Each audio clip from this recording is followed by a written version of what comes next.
ഇന്ന് നമ്മൾ കാണാൻ പോകുന്നത് വിഷ്ണു സഹസ്രനാമത്തിലെ 107ാമത്തെ ശ്ലോകമാണ്. ഈ ശ്ലോകത്തിൽ ഭഗവാന്റെ 993 നാമം മുതൽ 1000 വരെയുള്ള നാമങ്ങളുടെ അർത്ഥമാണ്. ശംഖഭൃന്നന്ദഗീ ചക്രീ ശാംഗധന്വാഗദാധരഃ രഥാംഗപാണി രക്ഷോഭ്യ സർവപ്രകരണായുധഃ. ഈ ശ്ലോകത്തിലെ നാമങ്ങൾ ശംഖഭൃത്, നന്ദഗി, ചക്രി, ശാംഗധന്വ, ഗദാധര, രഥാംഗപാണി, അക്ഷോഭ്യ, സർവപ്രഹരണായുധ എന്നിങ്ങനെ 8 നാമങ്ങളാണ്. ഇതിൽ ആദ്യത്തെ നാമമാണ് ശംഖഭൃത്.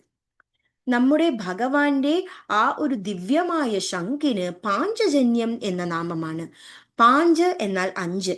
അപ്പോൾ ഈ 5 ഇന്ദ്രിയങ്ങളാൽ നമ്മൾ ജനിച്ചു വരുമ്പോൾ ആ ഭഗവാന്റെ സൃഷ്ടിയിൽ മനസ്സ് എന്ന പ്രധാനമായ ആ ഒരു സ്ഥാനത്തിൽ പലതരത്തിലുള്ള വികാരങ്ങൾ വരുന്നു. അതിലൊന്നാണ് അഹങ്കാരം, അടുത്തത് അസൂയ.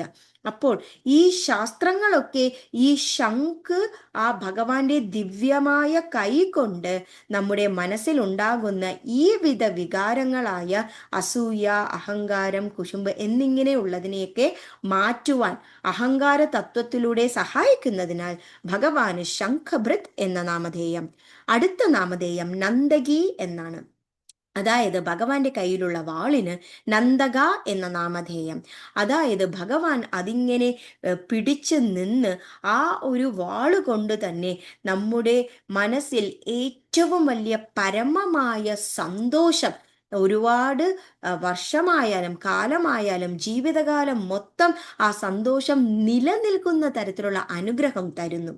അതായത് ഭഗവാൻ ഹരി ഈ ജ്ഞാനം എന്ന ആ ഒരു തത്വത്തിലൂടെ, വിദ്യാ തത്വത്തിലൂടെ ഓരോരോ മനസ്സിലുള്ള അജ്ഞാനത്തെ നീക്കിക്കൊണ്ട് ആ ഒരു വിധത്തിലുള്ള സന്തോഷത്തെ പ്രദാനം ചെയ്യുന്നതിനാൽ ഭഗവാന് നന്ദകി എന്ന നാമധേയം. അടുത്ത നാമധേയം ചക്രി എന്നാണ്. അതായത് ഭഗവാന്റെ കയ്യിലുള്ള സുദർശന ചക്രത്തെ കുറിക്കുന്നു. അതായത് നമുക്ക് നല്ല സംതൃപ്തമായ ദൃഷ്ടി വൈഭവങ്ങൾ തരുന്നതാണ് ഈ സുദർശന ചക്രം. അതായത് നമുക്ക് എപ്പോഴും മനസ്സിൽ തോന്നുന്ന ആ ഒരു കാര്യം എങ്ങനെയാണോ നമ്മൾ സങ്കല്പിച്ച് അത് യാഥാർത്ഥ്യമാക്കുന്നത്, ആ ഒരു തരത്തിലുള്ള ദിവ്യമായ ആ ഒരു വിദ്യയെ കൊടുക്കുന്നതിനാൽ ഭഗവാന് ചക്രി എന്ന നാമധേയം. അടുത്ത നാമധേയം സാർംഗധന്വ എന്നാണ്. അതായത് ഭഗവാന്റെ കയ്യിലുള്ള വില്ലിന് സാർംഗ എന്ന നാമധേയം. ഇത് ഭഗവാന്റെ ആ ഒരു അനുഗ്രഹം മൂലം മനുഷ്യ മനസ്സിനുള്ള എല്ലാ വിധത്തിലുള്ള അഹങ്കാരത്തെ മാറ്റുന്നതിനാൽ അഹങ്കാര തത്വത്തെ ഉപയോഗിച്ച് നമ്മുടെ മനസ്സിൽ എല്ലാവിധ കെട്ടതായിട്ടുള്ള വിചാരത്തെ മാറ്റുന്നു. അതിനാൽ ഭഗവാൻ സാർംഗധന്വ എന്ന നാമധേയം. അടുത്ത നാമധേയം ഗദാധര എന്നാണ്. അതായത് ഭഗവാൻ പിടിച്ചിരിക്കുന്ന ആ ഗദ മൂലം അതിന് കൗം കൗമുദാഗി എന്നാണ്. അതായത് ഭഗവാൻ ഈ ഒരു ആനന്ദത്തെ, ഈ ഒരു ഭംഗിയെ എല്ലാ വിധത്തിലുള്ള ആ ഒരു ബുദ്ധി തത്വത്തിലൂടെ നമുക്ക് ആ ഒരു സന്തോഷത്തെ കൊടുക്കുന്നു. അതുപോലെ തന്നെ ഒരു ഭംഗി നമുക്ക് മുഖത്തിൽ കാണുന്ന ആ ഒരു സൗന്ദര്യം എന്ന് പറയുന്നത് ബുദ്ധിയിലൂടെ വരുന്നു എന്ന് പറഞ്ഞാൽ നമ്മൾ ഉപയോഗിക്കുന്ന വാക്കുകൾ, നമ്മൾ കേൾക്കുന്ന കാര്യങ്ങൾ, നമ്മൾ കാണുന്ന ഓരോ ദൃശ്യങ്ങൾ, നമ്മൾ പ്രവർത്തിക്കുന്ന ഓരോ കാര്യത്തെയും അത് കുറിക്കുന്നതിനാൽ ഭഗവാന് ഗദാധര എന്ന നാമധേയം. അടുത്ത നാമധേയം രഥാംഗപാണീർ എന്നാണ്. അതായത് ഭഗവാൻ ആ ഒരു രഥത്തെ അങ്ങനെ കേന്ദ്രീകരിച്ചുകൊണ്ട് അതിനെ നിയന്ത്രിക്കുന്നു. അപ്പോൾ നമ്മുടെ മനസ്സാകുന്ന ആ ഒരു രഥത്തെ ഭഗവാൻ ആ ഒരു 5 വിധ കടിഞ്ഞാൺ കൊണ്ട് ഇങ്ങനെ നമ്മളെ നിയന്ത്രിക്കുന്നതിനാൽ ഭഗവാന് രഥാംഗപാണി എന്ന നാമധേയം. അടുത്ത നാമധേയം അക്ഷോഭ്യ എന്നാണ്. അതായത് ക്ഷോഭിക്കുക എന്നാൽ വളരെ ക്രുദ്ധമായി പ്രവർത്തിക്കുക എന്നാണ്.